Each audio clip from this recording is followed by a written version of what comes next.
ಕೋಲಾರ ನಗರದ ಹೊರವಲಯದ ಖಾಸಗಿ ಕಲ್ಯಾಣ ಮಂಟಪದಲ್ಲಿ ಗುರುವಾರ ಬೆಳಗ್ಗೆ 11:30ಕ್ಕೆ ಕೋಮುಲ್ ಆಡಳಿತಾಧಿಕಾರಿ ಡಾಕ್ಟರ್ ಮೈತ್ರಿ ಅವರ ಅಧ್ಯಕ್ಷತೆಯಲ್ಲಿ ವಿಶೇಷ ಸಾಮಾನ್ಯ ಸಭೆ ಹಮ್ಮಿಕೊಳ್ಳಲಾಗಿತ್ತು.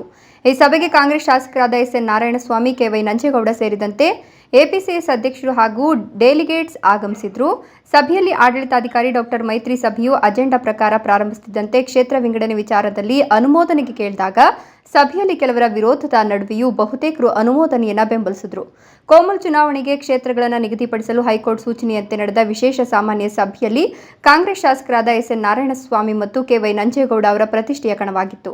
ಶಾಸಕರು ತಮ್ಮ ತಮ್ಮ ಬೆಂಬಲಿಗರ ಪಡೆಯೊಂದಿಗೆ ಪ್ರತ್ಯೇಕವಾದ ಆಸನಗಳಲ್ಲಿ ಕುಳಿತಿದ್ರು. ಕೋಮುಲ್ ಆಡಳಿತಾಧಿಕಾರಿ ಡಾಕ್ಟರ್ ಮೈತ್ರಿ ಹಾಗೂ ವ್ಯವಸ್ಥಾಪಕ ನಿರ್ದೇಶಕ ಗೋಪಾಲಮೂರ್ತಿ ಹೈಕೋರ್ಟ್ ಆದೇಶದಂತೆ 12/5 ನಡಿ ಕ್ಷೇತ್ರ ವಿಂಗಡಣೆಗೆ ಅನುಮೋದನೆಗೆ ಸಹಕಾರ ಕೋರಿದ ಸಂದರ್ಭದಲ್ಲಿ ಶಾಸಕ ಎಸ್.ಎನ್. ನಾರಾಯಣಸ್ವಾಮಿ ಹಾಗೂ ಅವರ ಬೆಂಬಲಿಗ ಎಂಪಿಸಿಎಸ್ ಅಧ್ಯಕ್ಷರು ತೀವ್ರ ವಿರೋಧ ವ್ಯಕ್ತಪಡಿಸಿ ಚರ್ಚೆಗೆ ಅವಕಾಶ ನೀಡುವಂತೆ ಒತ್ತಾಯ ಮಾಡಿದ್ದು, ಸಭೆಯಲ್ಲಿ ಅಧ್ಯಕ್ಷರುಗಳು ಕೈ ಎತ್ತೋದರ ಮೂಲಕ 3/2 ಮತಗಳು ಪರವಾಗಿ ಬಿದ್ದಿವೆ ಎಂದು ಆಡಳಿತಾಧಿಕಾರಿ ಡಾಕ್ಟರ್ ಮೈತ್ರಿ ಪ್ರಕಟಿಸಿದರು.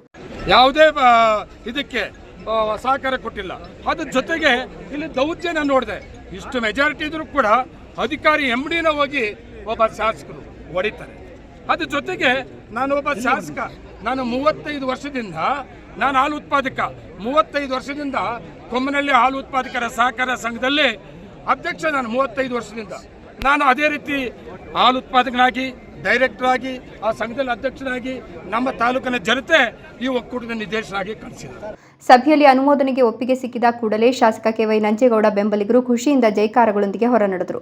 ಶಾಸಕ ಎಸ್.ಎನ್. ನಾರಾಯಣಸ್ವಾಮಿ ಬೆಂಬಲಿಗರು ಆಡಳಿತಾಧಿಕಾರಿಯನ್ನ ತೀವ್ರ ತರಾಟೆಗೆ ತೆಗೆದುಕೊಂಡಿದ್ದು ಅಲ್ಲದೆ ಕೋಮುಲ್ ಎಂಡಿ ಗೋಪಾಲಮೂರ್ತಿ ಹಾಗೂ ಮಾರುಕಟ್ಟೆ ವಿಭಾಗದ ಅಧಿಕಾರಿ ಚೇತನ್ ಅವರ ಮೇಲೆ ಹಲ್ಲೆ ಮಾಡಿದರು.